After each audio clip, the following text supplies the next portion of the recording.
अस्सलाम वालेकुम दोस्तों, ये एक आर्टिकल आपके सामने है जिसमें कहा गया है कि तुर्क पैरामिलिट्री सादत फोर्सेस जो हैं इनको कश्मीर और फ़लस्तीन में डिप्लॉय करने की बातें शुरू हो गई हैं। ये एक ऐसे मौके पर खबर निकल कर सामने आई है जब एक तरफ रूस और यूक्रेन की जंग जारी है और यूएसए ने वाज़िया ऐलान कर दिया है कि रूस और यूक्रेन की जंग सदियों तक जारी रहेगी और इसमें कमी आना या एक फ़ाइनल रिज़ल्ट सामने आना अभी मुमकिन नहीं है। अब सवाल यहाँ ये पैदा होता है कि आखिर तुर्क फोर्सेस पाकिस्तान क्यों आना चाहती हैं और भारत इस पर इस कदर क्यों बोल रहा है। ये सब डिस्कस करते हैं इस वीडियो में।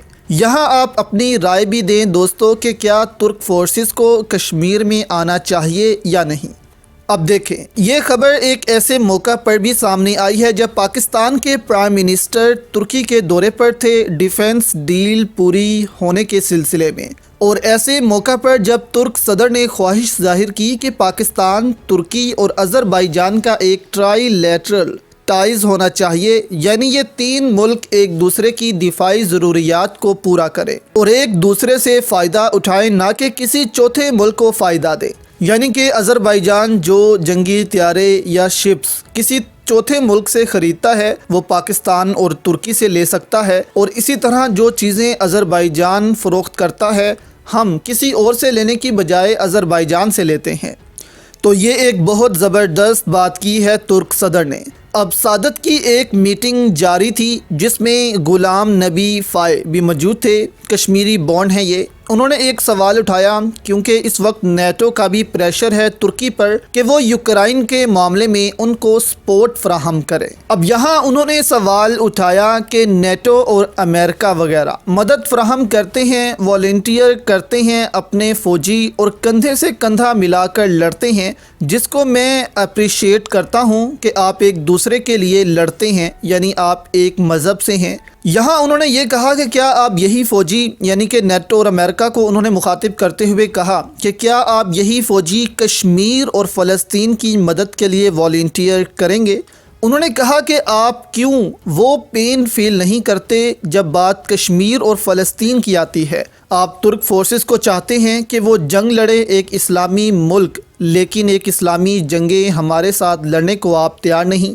फिर इस ग्रुप में, इस मीटिंग में ये आइडिया उठा दिया गया कि क्यों ना तुर्की की सादत फोर्सेस को कश्मीर और फ़लस्तीन में डिप्लॉय कर दिया जाए, और इस आइडिया से हमारे पड़ोसी घबराए हुए हैं। अब देखें सादत का काम क्या है। ये एक प्राइवेट डिफेंस ऑर्गेनाइजेशन है जिसको तुर्की के साबिक मिलिट्री ऑफिसर्स ने बनाया है। इसका काम तुर्की की इंटरनल सिक्योरिटी को देखना है और इंटरनेशनल सिक्योरिटी को भी देखना है। सादत फोर्सेस का काम जंगों में लॉजिस्टिक सपोर्ट फराहम करना होता है। अगर ट्रेनिंग की ज़रूरत हो तो किसी ग्रुप को ट्रेनिंग फराहम करते हैं, और अगर लड़ने का मौका आए तो लड़ते भी हैं, लेकिन असल काम इनका पीछे से मदद फराहम करना होता है। और ये सोच इस मीटिंग में आना एक बहुत ही हैरान कुन और बहुत ही एक अच्छी सोच थी कि सादत को किसी दूसरे की जंग में क्यों हम घुसाएं, बल्कि मुसलमानों की जंग में घुसाते हैं और कश्मीर और फ़लस्तीन में डिप्लॉय करते हैं। अब इस पर भारत ने भी शोर मचा दिया है कि अगर तुर्क फोर्सेस कश्मीर में आ गईं तो इनके लिए बहुत मुश्किल हो जाएगी। देखें, अकेला मुल्क अकेला होता है, लेकिन एक और एक 11 बन जाते हैं, और सादत अगर कश्मीर में आती है तो एक तरह से ये साबित होगा दुनिया को भी कि कश्मीर एक मुतनाज़ा इलाका है भारत का, जिसको पाकिस्तान हासिल करना चाहता है। देखें, भारत ने बहुत कोशिश की है कि किसी तरह से तुर्की को पाकिस्तान से दूर कर सके। इसके लिए भारत कोशिश करता रहा है कि तुर्क ड्रोन्स वो हासिल करे, लेकिन तुर्की ने वहाँ भी वाज़िया इनकार किया और कहा कि तुर्क ड्रोन सिर्फ़ और सिर्फ दोस्त ममालिक के लिए हैं, जैसे कि पाकिस्तान, अज़रबैजान वगैरह।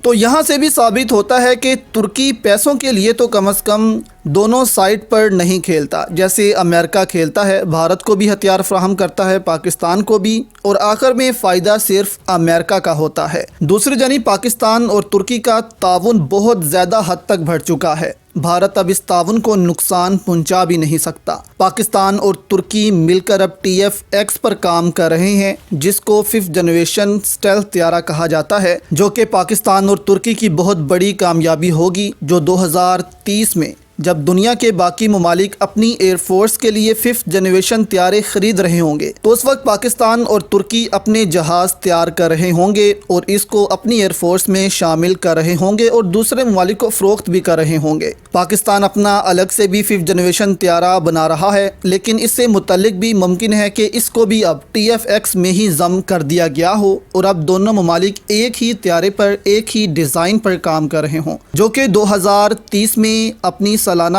28 طیاروں کی پروڈکشن شروع کر دے گا اور 2030 میں ہی TF-X پاکستان کی ایئر فورس اور ترکی کی ایئر فورس میں شامل ہونا شروع ہو جائیں گے۔